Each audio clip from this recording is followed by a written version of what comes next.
বিস্ফোরক তৃণমূল নেতা শান্তনু সেন মুখ্যমন্ত্রীর স্বাস্থ্য দফতরের জন্য অনেক কাজ করেছেন, কিন্তু স্বাস্থ্য দফতরের সব খবর তাঁর কাছে পৌঁছয় না। এই মুহূর্তে যা পরিস্থিতি, তাতে অভিষেক বন্দ্যোপাধ্যায়ের হস্তক্ষেপ দরকার। অন্য দল থেকে যারা এসেছেন তাদের গুরুত্ব বাড়ছে, মন্তব্য শান্তনু সেনের। মমতা ব্যানার্জির হাত ধরে স্বাস্থ্যে বিপ্লব হয়েছে, কিন্তু তারপরেও সঠিক তথ্য মমতা ব্যানার্জির কাছে পৌঁছাতে দেওয়া হচ্ছে না।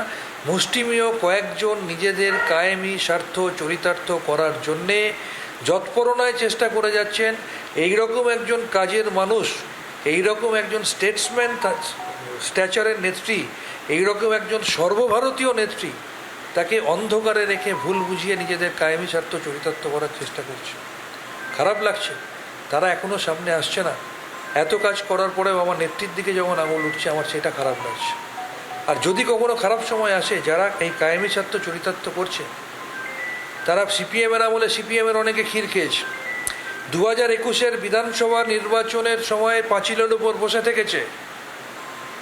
2024-এর লোকসভা নির্বাচনের আগে স্বরাষ্ট্র দপ্তরের প্রাক্তন রাষ্ট্রমন্ত্রী, কুচবিহারের বিধায়ক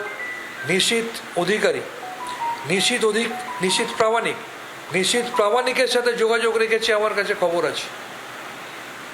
ভগবান সহায়, যদি রেজাল্ট খারাপ হতো তাদের খুঁজে পেতেন না। তারা শুধুমাত্র নেত্রীকে ভুল বুঝিয়ে কিছু সুযোগ সুবিধা ভোগ করার জন্য যৎপরোনায় চেষ্টা করছে। সেখানে আমি চেয়েছিলাম সঠিক খবর নেত্রীর কাছে পৌঁছাক, তো তাদের চোখে আমি তো চক্ষুশূল হবই। আমি এখনো বেঁচে আছি, এটাই অনেক। বাংলার আওয়াজ, বাঙালির আবেগ, জি 24 ঘন্টা।